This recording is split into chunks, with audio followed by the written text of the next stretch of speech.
talk about it with.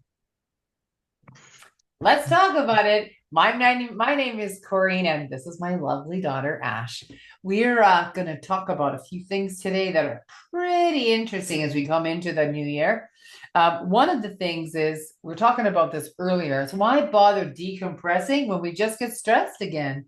So, our mental health is so important. And of course, we're both in the mental health field. So, really understanding like it's frustrating when we keep going through the same thing over and over again, or we get really stressed out over certain things and that becomes frustrating over and over and over again. So Ash, what were your thoughts on that particular issue? It's a big issue. Yeah, well, it's the thing I was saying, like, why do we decompress when we're just going to get stressed again? It's the same answer to why do we wash our bodies when we're just going to get dirty the next day? Well, if you never washed your body over time, it's going to get really gross, really bad, really smelly, as you see. And so, with the same thing with mental health hygiene, it's so important because when we do not take care of our own mental health, our own voice inside, that voice starts to get really nasty, really mean, really smelly, as they say.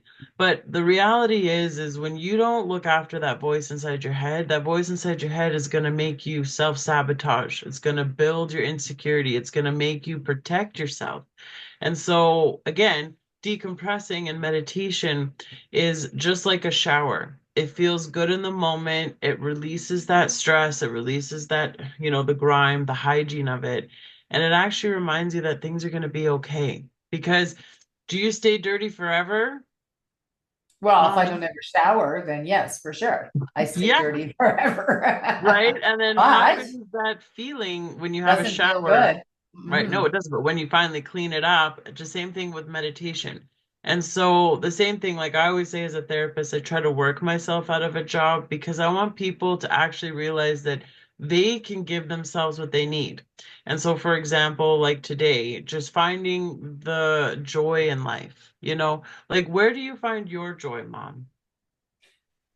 So today I'm Christmas baking, so I'm thinking about Mm. all the people that are going to, and I figured out what I'm doing with yours too, since I can't ship it to Okay. you. So Yeah, no, it's okay. it'll be here in spring in the freezer for you. That's Um, perfect. Right? That's fine. That's fine. I am just going to vacuum seal it so that it doesn't have anything go wrong with it, or I'll just make it over again in the spring. But anyway, it is baking is something that I do to enjoy, but meditation, I start every day in meditation.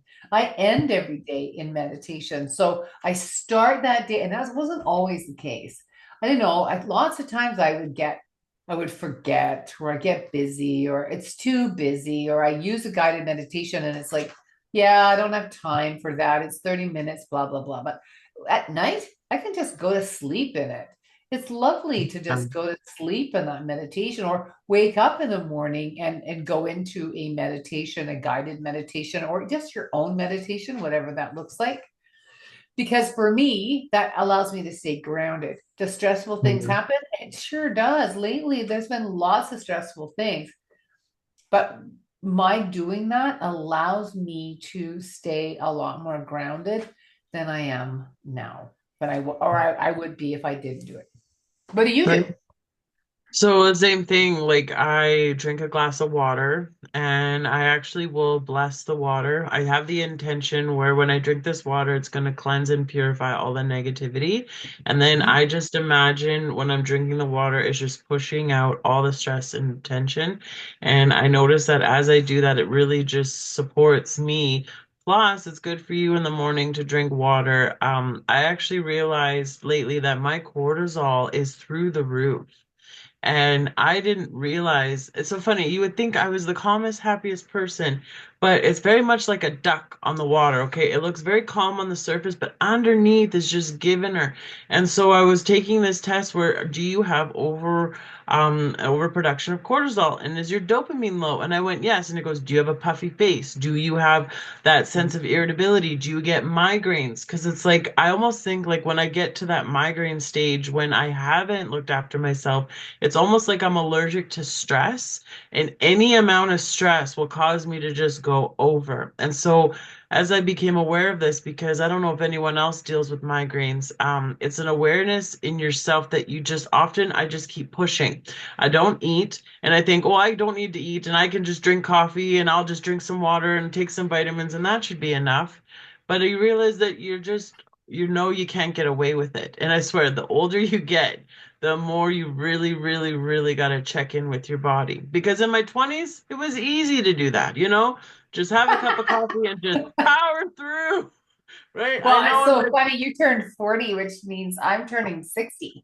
So yes, it's you like, are. oh my gosh, that's a little freaky number. But you're so right. That glass of water, blessing the water, that's such a good thing. Blessing your medication, such a Yeah, good thing. We're going to do a topic, we're going to do a conversation about that in January, blessing your medication. And yeah, just blessing your food. We used to pray before every meal, and we kind of get away from that. And that is the energy, that prayer that sends that energy to the food, that allows your body to use that food in the most appropriate way. So the yeah, older things, the older old school things really do work. It's really yeah. entertaining.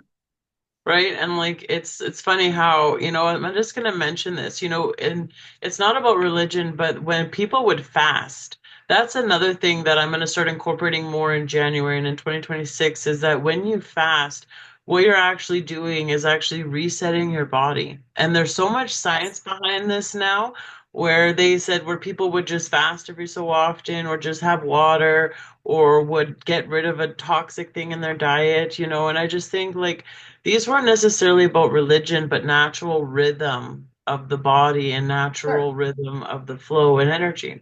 And so, yeah, I'm blessing your food and blessing everything. It does have an impact. And so, again, decompressing just to get more stress is not you'll never get rid of stress. I always say this to a lot of people. Do you know the only people who don't have problems?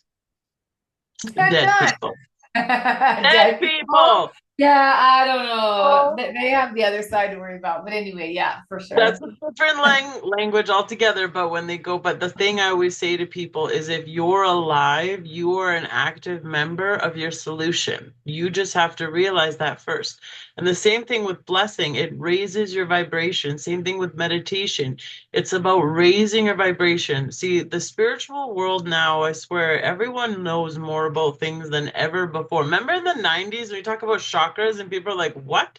What? We're like, yeah, or like Yeah, synergy. it's Like true. what is that? And now people know everything about it. And so as people become more aware, it's a beautiful thing. But just remember the awareness is the best part. That is where you get to know what you need, what your body needs. Maybe you need protein, maybe you need nutrition, maybe you need sleep, maybe you need to move. But meditation allows you to turn in, to focus on yourself and to let go of the outside, to let go of the distractions. And that's why meditation is so powerful is when you go into that inner voice. If you don't know how to meditate, I'll teach you real quick. Okay, go sit in the chair pose on the side of the wall. And so for those who don't know, it's where you lean against the wall, where you bend your knees and just do it for a period of time and notice how your voice starts talking to you. Notice how your body starts screaming, and how you react to that voice or how you do it, or even just Child pose or holding chair pose? chair pose or even just holding a glass of water Yeah. for as long as possible and notice how the chatter in your mind, oh, I shouldn't do this, oh, this is hard, oh, this and that, and just notice what comes up. That if you never meditated before, that's all you got to do. And that's actually why I used to hate yoga in my early 20s because my mind would never shut up. So by the time I'd be doing yoga, I would be so annoyed in the beginning until I realized that voice is you who needs love, who needs support, who needs encouragement. Telling that voice to shut up and go away is what you've been told your whole life, and that didn't work for you. And so to do it to yourself when no one else is around is, well, to be honest, that's probably an epiphany for many people when they realize that they've been doing it to themselves and they don't need to do that anymore. And that's the biggest part about meditation is when you realize that the voice inside your head wasn't even yours, but you're the Yeah. one playing it, it's like, right?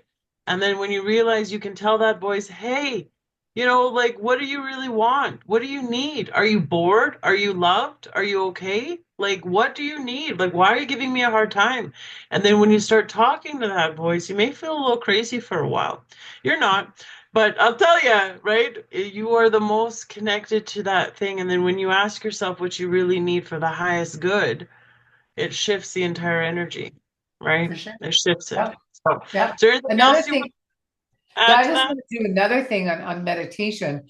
People think that I have to do like this kind of thing. And I tell people just do this. Do that 4 times. And what Yeah. happens is you cannot breathe that deeply and think at the same time. So if you want to like a pattern interrupt, that breathing in through your nose, out through your mouth really does help. And it gets oxygen into your brain so you can actually make a decision based on with oxygen in your brain, as opposed to when we get fearful, the first thing that we do is and we're like, oh, we don't have any breath going on. So it's just learning how to breathe is also a good point. But Yeah. just so you know, next week we're going to be releasing something. We'll be Yeah. releasing a meditation, and that meditation is free to everybody. All you have to do is we'll send you a landing page. We'll send the link out, and you just sign up for it, and when it immediately sends it to you, you can download it. It is clearing off 2025 and allowing 2026 abundance and prosperity and love and light to come into your life for 2026. So I always think it's important to clear off 2025, the year that we're in, and then just allowing that light to come in. So it's going to be pretty amazing. I'm pretty excited about a couple things we're doing next year. Journey to Spirit is another one that's coming. That's going to be a Yeah. 5-month program. That's a pretty not intense, but intense enough that allows you to really connect to that spiritual part of you. So I'm excited about doing that as well. Anyway, that's all I got. So just take a couple deep breaths, bless your water, bless your food, Yeah. and breathe. Yeah. And go declutter. Whenever you're stressed, decluttering is always my Declutter, go-to, yeah. right? I Yeah. tell you, it shifts energy. But other than that, I hope everyone has a great week. And yeah, that's all for me. Same for me. See you next Tuesday. Bye bye. Bye, everyone.